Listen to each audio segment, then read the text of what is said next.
दोस्तों, स्वागत है आपका मेरे चैनल पे। आशा करता हूँ कि आप खुश होंगे और बिल्कुल दुरुस्त होंगे। सबसे पहले आप सभी प्यारे मित्रों को विश्व पर्यावरण दिवस की हार्दिक शुभकामनाएं। अब आप सोच रहे होंगे कि पर्यावरण दिवस तो 5 जून को था, फिर ये अब क्यों बधाई दे रहा है हमें, कहीं ये पागल तो नहीं है। आप जो भी समझे दोस्तों, लेकिन जो पर्यावरण दिवस है हमें रोज़ मनाना चाहिए। मात्र एक दिन दिखावे से अच्छा है आप रोज़ पेड़ लगाएं। क्या होता है दोस्तों कि पर्यावरण दिवस के दिन लोग पेड़ लगाते हैं और फ़ोटो खिंचवाते हैं और भूल जाते हैं, मतलब उसकी देखभाल वगैरह कुछ नहीं। जबकि पेड़ लगाने के बाद उसकी करीब 1 वर्ष तक देखभाल ज़रूरी है, क्योंकि जो छोटे पौधे लगाते हैं उसकी देखभाल बहुत ज़रूरी है, वरना वो सूख जाता है। वैसे तो पर्यावरण दिवस के नाम पर हर साल करोड़ों पेड़ लगाए जाते हैं, लेकिन उनमें से कुछ हज़ार ही पेड़ बन पाते हैं, क्योंकि वो देखभाल के अभाव में सूख जाते हैं। तो मतलब पेड़ लगाने से नहीं होगा, उसकी आपको देखभाल भी करनी होगी, तभी ये हमारा पर्यावरण दिवस माना जाएगा। और आपको रोज़ पेड़ लगाना होगा, अपनी तरफ से पूरी कोशिश करें कि कहीं पेड़ लगाएं। और सार्वजनिक स्थान पर जब भी आप कोई पेड़ लगाएं तो उसका ध्यान रखें जब तक वो छोटा है, मतलब पानी वगैरह दें उसे। उसके अलावा भी दोस्तों हम पर्यावरण में अलग अलग तरीके से अपना योगदान दे सकते हैं। जैसे कि हमारे जो भी नदियाँ होती हैं उन्हें दूषित ना करके, कूड़ा कचरा वगैरह ना फेंक के और इधर उधर ना थूक के या फिर कचरा ना करके भी हम पर्यावरण में अपना योगदान दे सकते हैं। ये तो रही फालतू बातें दोस्तों, अब मुद्दे पे चलते हैं। दोस्तों, ये इमली का पौधा है जिसे मैं बोनसाई बनाना चाह रहा हूँ। इसे मैंने बीज से ग्रो किया था और आप भी बड़ी आसानी से बीज से ग्रो कर सकते हैं। जब भी आप घर में खटाई बनाते हैं या चटनी बनाते हैं तो बाज़ार से इमली लाते होंगे। बाज़ार में 2 तरह की इमली मिलती है, एक बिना बीज वाली, एक बीज वाली। तो जब भी इमली लाएँ आप बीज वाली लाएँ। चटनी बनाने के बाद जो उसके बीज बच जाते हैं उसे फेंकें नहीं, उसे ग्रो कर लें। बरसात के मौसम में बहुत ही आसानी से ग्रो हो जाता है। मैंने इसको ऐसे ही ग्रो किया था। ग्रो करने के बाद मैंने इसे कोई बड़ा पॉट वगैरह कुछ नहीं दिया, मैंने इसी में ही लगा दिया। फिर भी इसकी ग्रोथ अच्छी है। और इसकी ख़ास बात क्या है दोस्तों, इसकी ख़ास बात यह है कि इसकी जो टहनी होती हैं, इसको आप जैसा मर्जी आकार दीजिए, इसको पूरा घुमा दीजिए वायरिंग से, तब भी ये टूटती नहीं है। आप इसको अपना मनपसंद आकार और शेप दे सकते हैं, यही इसकी बहुत अच्छी खासियत है। और ये देखने में काफ़ी अच्छा बोनसाई बन सकता है इसका, अगर आप ट्राई करेंगे तो। अब मैं दोस्तों कुछ टिप्स देना चाहूँगा आपको बोनसाई बनाने के। वैसे मैं कोई बोनसाई का एक्सपर्ट नहीं हूँ, मैं अपनी तरफ से ही कोशिश करता हूँ, जैसा भी होता है मैं खुद ही ट्राई करके बनाता हूँ, जैसा बन जाए और अपने आप ही आकार देता हूँ। तो दोस्तों, सबसे पहले आपको एक बात अपने दिमाग में रखनी है कि जो मैं भी रखता हूँ, कि आपको एक बड़े पेड़ के आकार को, उसी की प्रतिकृति को आपको एक छोटे से गमले में आकार देना है। पहली बात तो ये आपको ये ध्यान रखनी है, वो कैसे देना है उसके बाद काम होगा।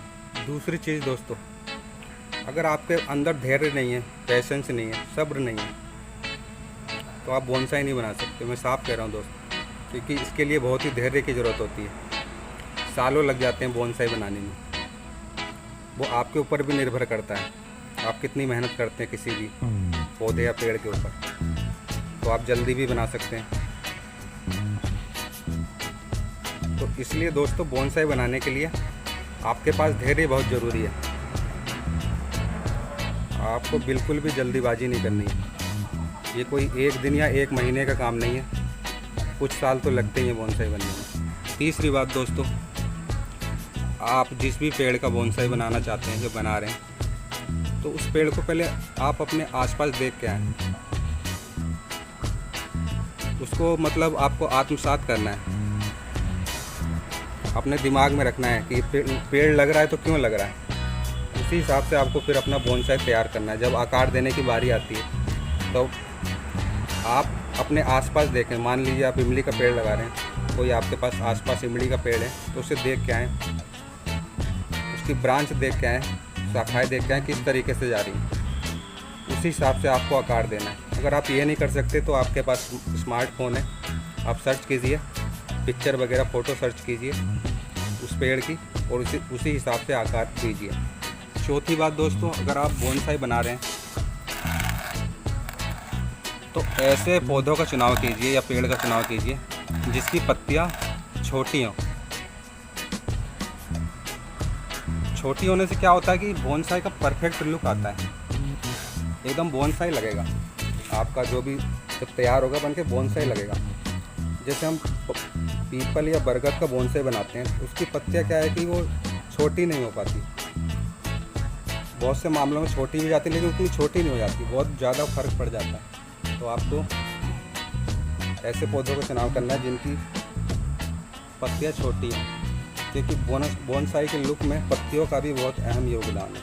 मैं आपको 3 पौधे बताऊंगा, मुझे 3 पौधे ही याद आ रहे हैं, आपकी नज़र में कोई हो तो कमेंट करके बताना।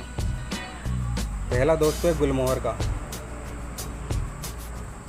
गुलमोहर की पत्तियां भी बहुत अच्छी होती है, बोनसाई लुक बहुत अच्छा निकल के आता है उससे, और छोटी भी होती है पत्तियां। दूसरा आपका ये इमली का हो गया, और तीसरा पौधा मैं आपको बता रहा हूँ, तीसरा पौधा है जेड प्लांट। उसकी पत्तियां काफ़ी छोटी होती हैं, उससे भी बहुत अच्छा बोनसाई लुक आता है। आप बोनसाई बनाए तो इन 3 पेड़ पौधों को ज़रूर ट्राई करके देखें, आपका बोनसाई बहुत ही अच्छा बनेगा। एक ये है दोस्तों, देखिए मेरे पास ऐसे 3-4 पेड़ हैं इमली के, जिन्हें मैंने ऐसे ही ग्रो बैग में लगा रखा है बोनसाई बनाने के लिए, और इन सबको मैं अलग अलग आकार में बनाना चाहता हूँ, इसलिए मैंने कई सारे पेड़ रखे हुए हैं बना के। आप भी बहुत आसानी से बना सकते हैं, इमली और गुलमोहर का तो बहुत अच्छा बन जाएगा बोनसाई। आप ज़रूर बनाएं, ये आपको इसका बीज भी आपको बहुत ही आसानी से मिल जाएगा। दोस्तों मैं बोनसाई एक्सपर्ट तो नहीं हूँ, लेकिन मुझे लगा कि मुझे आपसे ये बातें शेयर करनी चाहिए, शायद आपके लिए ये बातें मेरी उपयोगी सिद्ध हों आपके लिए। तो अगर आपको ये वीडियो उपयोगी लगी हो, अच्छी लगी हो, तो ज़रूर लाइक कीजिए, वरना डिसलाइक कर दीजिए।